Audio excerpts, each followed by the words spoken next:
కొలిచెలకు హృదయపూర్వక నమస్కారాలు తెలియజేస్తున్నానండి. నేను ఉమ్మడి ఖమ్మం జిల్లా శాలివాహన కేఎస్పీ గ్రూప్ మహిళా అధ్యక్షురాలిని. నాకు చెప్పే టైం లేదు, మీకు వినే టైం లేదు. నీ మాటల్లో చెప్పను, చేతల్లో 18వ తారీఖు బంద్లో చూపిస్తాను. మన బీసీల తడాకాని బంద్లో చూపిద్దాము, నిరూపిద్దాము. చాలండి, ఇంత నేను చెప్పేది. చేతల్లోనే చూపిస్తాను. టైం లేదు, అందరికీ ఇవ్వాలి. టైం లేదు అంకుల్. ఇదే జై బీసీ, జై జై బీసీ, బీసీల ఐక్యత, బీసీల ఐక్యత, బీసీల ఐక్యత. 18వ తారీఖు మన ఐక్యత ఏంటో చూపిద్దాం. మన ఆడబిడ్డ 7,018 కిలోమీటర్లు బీసీని చేరుతారు. బీసీలను మా రజకులను చైతన్యం చేయడం కోసం, శాఖలను ఎస్సీలు చేర్చడం కోసం అక్క 7,018 కిలోమీటర్లు పాదయాత్ర చేసింది. భద్రాచలం రాముడు వారి గుడి నుండి హైదరాబాద్ వరకు 33 జిల్లాలు పాదయాత్ర. అక్క నాలుగు అక్కగా చెప్పడం జరిగింది. ముఖ్యంగా నేను ఎందుకంటే నా గురించి నేను ఎక్కువ చెప్పుకోను, ఎందుకంటే నేను తెలంగాణ బీసీపేట పెట్టిన తర్వాత అన్న సునాలో బీసీపేట జిల్లా అధ్యక్షుడు చేశాం. తర్వాత ఇప్పుడు సాకర ఎస్సీ సమితి జిల్లా అధ్యక్షుడిగా కొనసాగుతున్నా. నేను నా తెలంగాణపాలెం మండలం ఈ ఖమ్మంలో ఉన్న 60 డివిజన్లో అత్యంత దగ్గర ఉన్న మిత్రులు ఉన్నారు. అందరికి కూడా నేను పోయి కలవడం, వాళ్ళకి ఏదైతే మా శుభనారావు గారు పాంప్లెట్లు వస్తున్నాడు, ఏదైతే పాంప్లెట్ ఇస్తున్నాడు, వాటి అందరూ కూడా ఇంటింటికి చేరే విధంగా, బీసీలకు అందే విధంగా నేను కృషి చేస్తానని, ఇంకా రేపు జరగబోయే దాంట్లో ఈ 16, 17, 18 ఈ 3 కార్యక్రమాలు కూడా అన్నగారికి నాకు ఏదైతే నాకు చేయమని కార్యక్రమం ఉపయోగించారో దాన్ని సరిగా చేస్తానని ఈ అవకాశం ఇచ్చే మీ అందరికీ. బీసీ రిజర్వేషన్ మీద రౌండ్ టేబుల్ సమావేశము మరియు తెలంగాణ బంద్ ఇదే మన ముఖ్య ఎజెండా. సుగుణారావు అన్న పాపం నిన్నటి నుంచి ఈ బ్యానర్లు గ్రూపుల్లో పెడుతున్నారు. పోస్ట్ ఇట్లా మన మీటింగ్ ఒకటి ఉంది, మనం అందరం హాజరు కావాలి, బంధుని జయప్రదం చేయాలి. ఒక్కసారి గుండెల మీద చేసుకొని చెప్పండి, అన్న పెట్టిన మెసేజ్ ని మనం ఎంతమంది షేర్ చేసుకొని గ్రూపులు.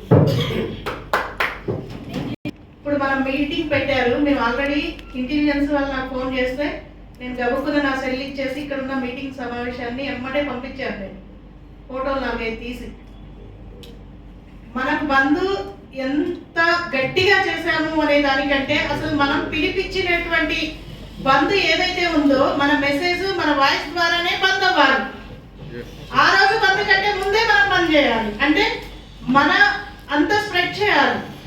మనకు ప్రతి ఒక్కరికి సెల్ ఉంది.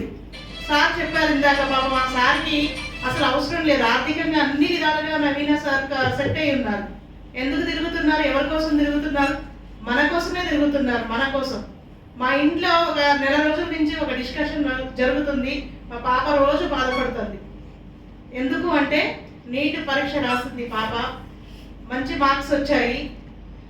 తనకంటే చాలా తక్కువ మార్క్స్, తక్కువలో తక్కువ మార్క్స్ వచ్చిన వాళ్ళకి ఏ క్యాట్ వచ్చింది, బి క్యాట్ కూడా వచ్చింది. మా పాపకి ఇంకా సీట్ రాలేదు. బీడిఎస్ వచ్చింది.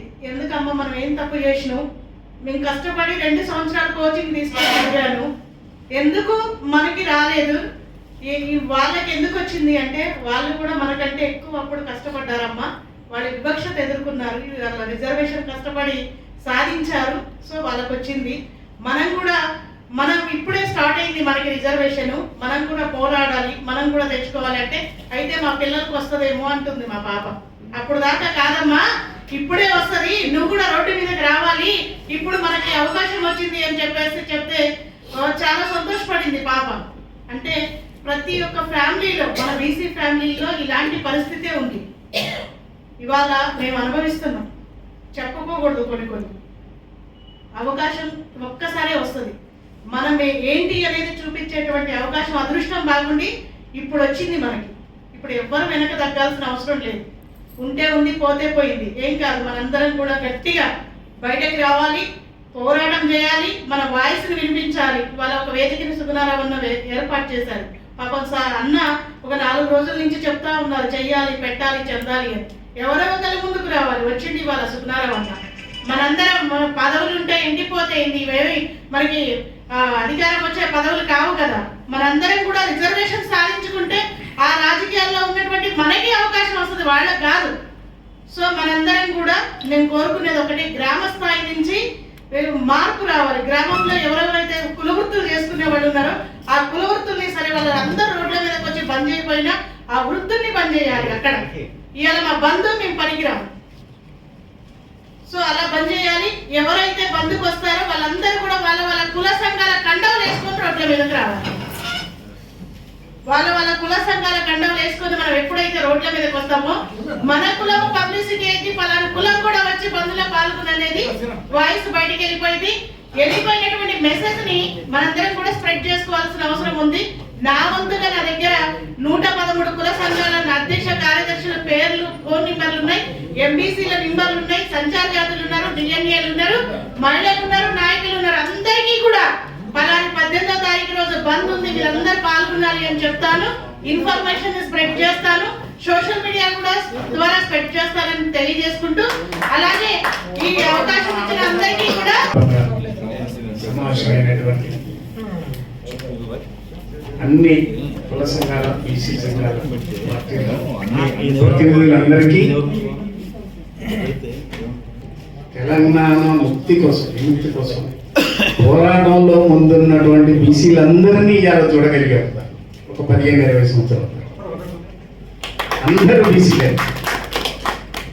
మొట్టమొదటిసారి తెలంగాణ రావటం కోసం, తెలంగాణ విముక్తి కోసం జేఏసీ ఏర్పాటు చేస్తే దాంట్లో ఉన్న వీళ్ళందరూ ఉన్నారు, వెళ్ళిపోయిన వాళ్ళు ఉన్నారు. ఇంత పెద్ద బీసీ సమూహాన్ని మళ్ళీ 15-20 సంవత్సరాల తర్వాత ఇవాళ చూడగలిగారు బీసీ నాయకులు. నిజంగా చాలా సంతోషం. ఎవరి స్థాయిలో వాళ్ళు, ఎవరి వ్యవస్థను వాళ్ళు కాపాడుకుంటూ బీసీల కోసం పోరాటం చేసిన ఇక్కడికి వచ్చినటువంటి అందరి లీడర్లని ఉద్దేశించి చెప్తున్నాం. వారికి ధన్యవాదాలు, వారి పోరాట స్ఫూర్తికి ధన్యవాదాలు తెలియజేస్తూ, ఇప్పుడు సరే ఏ పార్టీ 42% ఇస్తామని చెప్పి జీవో ఇష్యూ చేసిన అది మన అందరి కోసమే. పార్టీలు పక్కన పెట్టండి, ఏ పార్టీలో ఉన్న బీసీకైనా రిజర్వేషన్ వస్తే అది వర్తిస్తుంది. కాబట్టి ఈ ఇష్యూ మనది. జీవో ఎవరు తెచ్చిండ్రు అనేది ప్రధానం కాదు. ఆ జీవోకి చట్టబద్ధత లేదు అని అది గవర్నర్ ఆమోదం పొందలేదు, రాష్ట్రపతి ఆమోదం పొందలేదు. దాన్ని పార్లమెంటులో 9th షెడ్యూల్లో పెట్టినప్పుడు మాత్రమే అది చట్టబద్ధత వస్తుంది అని చెప్పి మనందరికీ తెలుసు. మన యొక్క బీసీ నాయకులలోనే ఇంటెలెక్చువల్ కమిటీగా కూడా ఒకటి ప్రయత్నం చేస్తూ ఉన్నది. కాబట్టి మిత్రులారా, రేపు జరిగే బంద్ ఏదైతే ఉందో ఖచ్చితంగా సంపూర్ణంగా దాన్ని మనం బంద్ ప్రకటించి దాంట్లో పాల్గొంటేనే అది సక్సెస్ అవుతుంది. మరి ఉద్యమాలకి ఖమ్మం గుమ్మం అని చెప్తున్నాం. అలాంటి విషయాల్లో సకల జనాలు సంఘాలు ఎట్లయితే అన్ని సపడ వర్గాలు పాల్గొన్నాయో అలాగే ఈ బంద్లో కూడా పాల్గొని ఖమ్మం జిల్లా ఉద్యమ స్ఫూర్తిని రాష్ట్ర ప్రభుత్వానికి తెలియజేస్తూ ఖమ్మంలో ఎంత బలంగా బీసీలు ఉన్నారో తెలవాలి అంటే ఈ బంద్ని మనం జయప్రదం చేయాలి, దీంట్లో పాల్గొనాలి. ఇది మన బల సమీకరణ కాదు, ఇది ధర్నా కాదు, ఇది ఊరేగింపు కాదు. బంద్ ప్రకటించాలి. బంద్ ప్రకటించేటట్టు అన్ని వ్యవస్థలను మనం జాగృతం చేయాలి తప్ప జెండాలు పట్టుకొని మనం బల సమీకరణ చేయడం కాదు. అన్ని వ్యవస్థలు, ఈ మాల్స్ కానివ్వండి, కిరాణాలు కానివ్వండి, ఇప్పుడే మనోళ్ళు మంది పెద్దలు చెప్పారు, రవాణా వ్యవస్థ ప్రధానం, స్కూల్స్ ప్రధానం. గవర్నమెంటే దీన్ని పిలిపించింది కాబట్టి రవాణా వ్యవస్థ మొత్తం పనిచేస్తుందని అనుకుంటున్నాం, ఆర్టీసీ కానీ ఇంకోటి కానీ. కాబట్టి మిత్రులారా, నేను నా వంతుగా ఈ బంద్ కార్యక్రమంలో నేను 2 జిల్లాలకు అధ్యక్షులుగా ఉన్నాను. ఖచ్చితంగా ఈ మెసేజ్ ఈ రోజు నుంచి 17 రాత్రి వరకు అన్ని మండలాల శాఖలకు పంపిస్తూ ప్రాక్టీషనర్లని ఆర్ఎంపీలు ఎవరైతే ఉన్నారో ఖచ్చితంగా ప్రాక్టీస్ బంద్ చేపిస్తానని చెప్పి సభముఖంగా నేను చెప్తూ, అలాగే ఖమ్మంలో ఉన్నటువంటి అన్ని వ్యవస్థలు ఎమర్జెన్సీ సౌకర్యం కల్పించండి. ఖమ్మం గురించి మాట్లాడుతారు. చచ్చిపోతే బీసీ ఉద్యమాలు చనిపోయారు. అది ఫస్ట్ ఎయిడ్ ఇదే కాబట్టి అందరూ అన్ని కులాల వాళ్ళు ఉన్నారు, అందరూ సపోర్ట్ గా ఉన్నారు మనకి.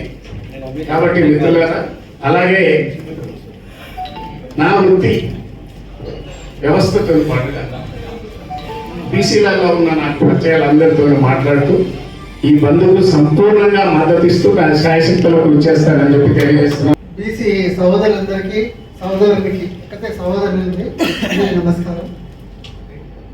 ముఖ్యంగా జస్టిస్ డిలేడ్ ఇది జస్టిస్ డినైడ్. నా దృష్టి ఏంటంటే మనం ఒక 2000 సంవత్సరాల నుంచి కూడా కోల్పోయారు. అంటే ఇప్పుడు జరగాల్సిందే 2000 సంవత్సరాలు ఇప్పుడు కూడా రాలేదు. అంటే ఇన్ని సంవత్సరాల నుంచి కూడా మనం బాధపడుతున్నాం. అయినా కూడా ఇంకో విషయం ఏంటంటే ముఖ్యంగా 42% అనేది ఓన్లీ ఈ మన దీని గురించి పంచాయతీరాజు వాటి గురించి చూస్తున్నారు. ఇవి కాదు మనకి కావాల్సింది, మొత్తం చట్టసభల్లో కూడా 42% కావాల్సింది అనే డిమాండ్ రావాలి. అది మనలోకి వస్తుందని నేను అనుకున్నాను. మరి ఇంతమంది కూడా ఎవరు మాట్లాడలేదు దాన్ని. మాట్లాడరా? Okay okay, thank you. అట్లయితే ఇంకోటి కూడా ఏంటంటే అసలు మన చిత్తశుద్ధి అనేది మన మీటింగ్ వచ్చిన తర్వాత మీటింగ్ అటెండ్ అయ్యి దాని చివరి వరకు ఉండి వెళ్ళిన వాళ్ళని చిత్తశుద్ధి వస్తుంది అది. అంతేగాని నేను మాట్లాడా నేను వెళ్ళిపోతా అనే చిత్తశుద్ధి నాకు తెలిసి ఏ మీటింగ్లో జరగదు. నేను ఈ విధంగా మాట్లాడినందుకు మరి బాధపడే వాళ్ళు ఉంటే బాధపడవచ్చు, కానీ నేనైతే నిజాలే చెప్తాను, నిక్కర్సిగా చెప్తాను. ఎందుకంటే అది కాదు కదా మీటింగ్ అనేది. మీటింగ్ అంతే సార్ ఫస్ట్ ఇచ్చి సార్కి ఇచ్చుంటే ఎవరు బాగుపోయాలి అంతే కదా. ఎందుకంటే మీ చిత్తశుద్ధి ఇక్కడ కనిపిస్తుంది. మీకు చిత్తశుద్ధి అనేది చిత్తశుద్ధి లేకపోతే ఇబ్బంది కదా. అందులో ఇంకోటి కూడా ఏమంటారంటే బీసీ బంధుని నిర్వహించడం కోసం బీసీ సంఘాలు రాష్ట్ర వ్యాప్తంగా ఇచ్చినటువంటి పిలుపు మేరకి ఖమ్మం జిల్లా ఏ కార్యక్రమం బీసీ కానీ, అది ఎంఆర్పిఎస్ కానీ, బహుజన ఉద్యమం కానీ, కేరళ పంట సేవలు అంటే అన్న సుగుణన్న డైరెక్షన్ లేకుండా నాకు తెలిసి ఆయన వాయిస్ కంఠం చివరి నన్ను కూడా గుర్తుపెట్టుకున్నా, నువ్వు మీటింగ్ రావట్లేదా అని పిలిచాడు. ఈ కార్యక్రమాన్ని నిర్వహిస్తున్నందుకు మీకు మాత్రానికి మీ అందరికీ నేను చాలా చాలా ఒక ఎంప్లాయీగా మిమ్మల్ని అభినందిస్తున్నాను. ఎందుకంటే ఈ 18 తారీఖు నాడు బంధు రాబోయే తరాల యొక్క మన బిడ్డల భవిష్యత్తును మార్చేటువంటి బంధు జరగబోతున్నాము. ఈరోజు స్వాతంత్ర ఉద్యమంలో ఎలా అయితే పోరాడి ముందుకెళ్ళామో, తెలంగాణ ఉద్యమాన్ని ఏ విధంగా అయితే భుజం మీద వేసుకొని పార్టీలన్నింటినీ కలుపుకొని బహుజనులని ఎస్సీ ఎస్టీ బీసీ మైనారిటీ వర్గాలు అందరినీ కలుపుకొని ఎలా అయితే ఉద్యమాన్ని నిర్వహించామో, కలిసి వచ్చేటువంటి పార్టీల్ని కలుపుకొని దీనికి ఏదైతే మనం డైరెక్షన్ తీసుకున్నామో ఆ లక్ష్యాన్ని సాధించేదానికి ఎత్తుగలతోటి ముందుకు పోవాలని మన పెద్దలు ఆల్రెడీ నిర్ణయించుకొని ఈ కార్యాచరణని ముందుకు తీసుకుపోతున్నారు. వాళ్ళు నేను ఖచ్చితంగా అభినందిస్తూ ఒక ఎంప్లాయీ జై బీసీ, జై జై బీసీ. ఇంకెందుకంటే మళ్ళీ రేపు 18 తారీఖు చాలా ముఖ్యం. 16, 17 తారీఖుల్లో 42% రిజర్వేషన్ సాధించేంత వరకు బీసీలు పోరాడతాం. ఆపోజిట్ లో విగ్రహాన్ని తెలుసుకుంటూ టెంటేస్తున్నాం అక్కడ. అదే మనకి ఆఫీస్ అనుకోండి, వేదిక అనుకోండి. ఆ వేదిక కార్యాలయం అనుకొని ఆ వేదిక నుంచే ఉదయం 8 గంటలకు కార్యక్రమం స్టార్ట్ అవుతుంది.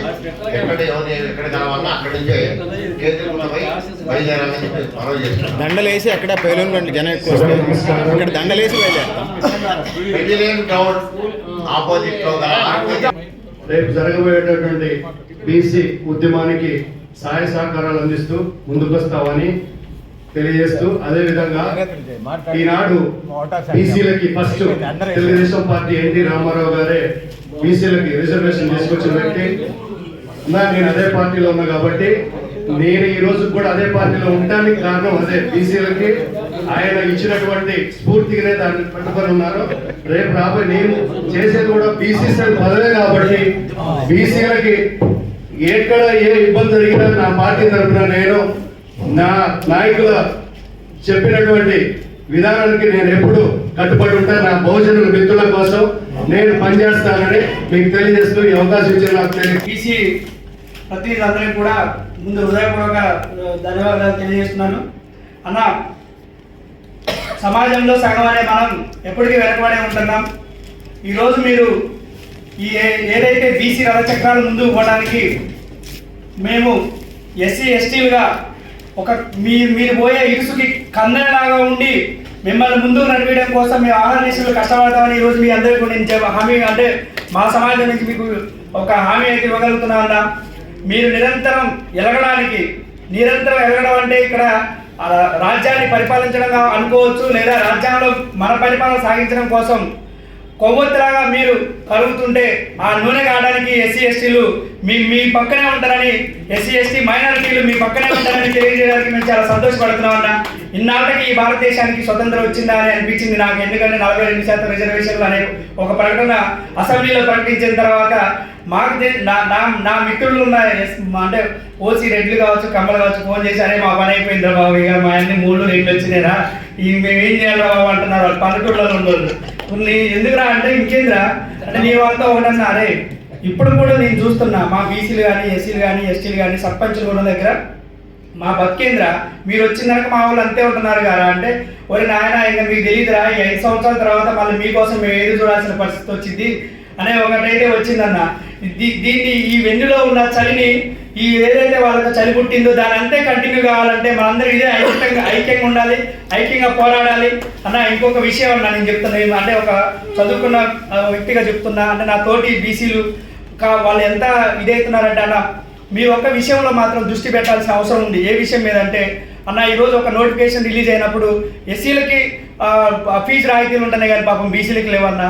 నాతో చదువుకునే చెల్లెలు అక్కలు నా తమ్ముళ్ళు వాళ్ళందరూ కూడా కనీసం ఆ ఫీజు కట్టుకోలేని పరిస్థితుల్లో ఉండి విద్యకు దూరం అయిపోతున్న బీసీలు చాలా మంది ఉన్నారన్న. ఈరోజు మీరు చూడండి, ఆ విషయం మీద మీరందరూ కూడా గట్టిగా మాట్లాడాలని, ఆ విద్యకు దూరం అయ్యే వాళ్ళ గురించి మీరు మాట్లాడాలని అన్న. చదువుకి అంటే దాంట్లో అందరికీ కూడా ఆ ఫీజు రాయితీ కలిగే విధంగా మనం ఉద్యమం చేయాల్సిన అవసరం ఉందన్న. ఎందుకంటే ఈరోజు నేను నిన్న నెట్ చూసా, నెట్లో 365 రూపాయలు ఒక ఎస్సీకి ఉంటే 1000 రూపాయల దాకా బీసీకి ఉందన్న. పాపం వాళ్ళందరూ కూడా ఆ యొక్క స్తోమత లేక నెట్ ఆ ఎగ్జామ్కి అప్లై చేసుకోలేని పరిస్థితి ఉంది. అదేవిధంగా అన్ని రంగాలలో కూడా బీసీలు ఇట్లే ఉన్నారు. కాబట్టి దీని అన్నిటికీ కారణం ఏదైతే ఉందో దాన్ని ఆ రిజర్వేషన్ అంటే ఆ రాజ్యం దగ్గర ఆ కుర్చీ దగ్గర మన ఎవరైతే మన ఆర్జేసి కృష్ణాన్న లాంటి వాళ్ళు లేదా ఇంకా పిట్టల రాజేశ్వరన్న లాంటి వాళ్ళు ఎవరైతే ఉన్నారనుకో అప్పుడు గంటే ఎవరి దగ్గర ఉంటుంది, మన చేతిలో గంట ఉంటుంది. కాబట్టి మనోడికి ఎంత తిన్నంత పెట్టవచ్చు అన్న. అర్ధాకలతోటి 75 సంవత్సరాలు మనం ఇంకా ఉన్నా అన్న. ఇకనైనా సరే మనకు కూడా మనం తినే పరిస్థితిలో వచ్చినందుకు సంతోషపడుతూ ఈ అవకాశం ఇచ్చిన మీ అందరికి కూడా ధన్యవాదాలు. అది ఉద్యమాల గురించి మాట్లాడుకోవడానికి వాళ్ళు వచ్చిన వాస్తవం అయితే నేను నాయబ్రాహ్మణ సేవా సంఘం తరఫున టౌన్ సెక్రటరీగాను బీసీజేఏసీ జిల్లా వైస్ చైర్మన్గాను ఉన్నాను. నేను ముఖ్యంగా ఈరోజు ఇప్పుడు దాకా మనం మాట్లాడుకున్నాం, కొంతమంది ఓపిక లేక వెళ్ళిపోయారు. వాస్తవంగా ఏంటంటే ఈ కుల సంఘాలు ఏవైతే ఉన్నాయో టౌన్లో ఉన్నటువంటి లీడర్స్ మా లాంటి వాళ్ళు ఎవరైతే ఉన్నామో ముందు ఆయా కుల సంఘాలకు సంబంధించి వాయిస్ మెసేజ్లు వాట్సాప్లో పెట్టుకొని రేపు 18వ తారీఖు నాడు జరగబోయే బంధుని దిగ్విజయం చేయాలని చెప్పేసి నేను తక్షణమే మ్యాక్సిమం మా సంఘం మా కుల సంఘంలో దగ్గర 500 షాపులు ఉన్నాయి. వాళ్ళందరికీ కూడా దగ్గర 1500 నుంచి 2000 మంది ఉన్నారు. వాళ్ళందరికీ కూడా నేను ఇంటిమేషన్ చేస్తాను. అట్లాగే నేను ఇక్కడ వచ్చి ఇప్పుడు దాకా ఎందుకు కూర్చున్నానంటే అన్న కృష్ణన్న కానీ మళ్ళీ వేరే వాళ్ళు తిరుమలరావు గారు ఈ ప్రోగ్రామ్ ఏర్పాటు వీళ్ళు ఎంత పట్టుదల అంటే ప్రతి ఒక్కరికి ఫోన్ చేసి దీన్ని దిగ్విజయం చేసుకుందాం, మన హక్కును సాధించుకుందాం అని ఇంత మొండితనంగా ఉండి ప్రతి ఒక్కరికి ఫోన్ చేసి ఇంతమందిని ఇక్కడికి ఎలా చేసి కూర్చోబెడితే కనీసం ఎవరేం మాట్లాడుతున్నారు అనేది కూడా ఇది లేకుండా పోయారు. ప్రజలు మళ్ళీ చెప్తున్నాను, ఇప్పటి వరకు ఇక్కడ ఎవరైతే ఉన్నారో వాళ్ళే చాలా స్ట్రాంగ్ గా పనిచేయడానికి ప్రయత్నం చేస్తారు. ప్రయత్నం చేయడం కాదు, చూపిస్తారు వాళ్ళ దమ్మనేది. పోయేవాళ్ళు మాట్లాడేవాళ్ళు కేవలం ఈడ మేము ఉన్నాం, మనం తిరుగుదాం, అందరం కలిసి బంద్ చేద్దాం, దీన్ని దిగ్విజయం చేద్దాం అని మీకు తెలియజేసుకుంటూ నేను ఇంత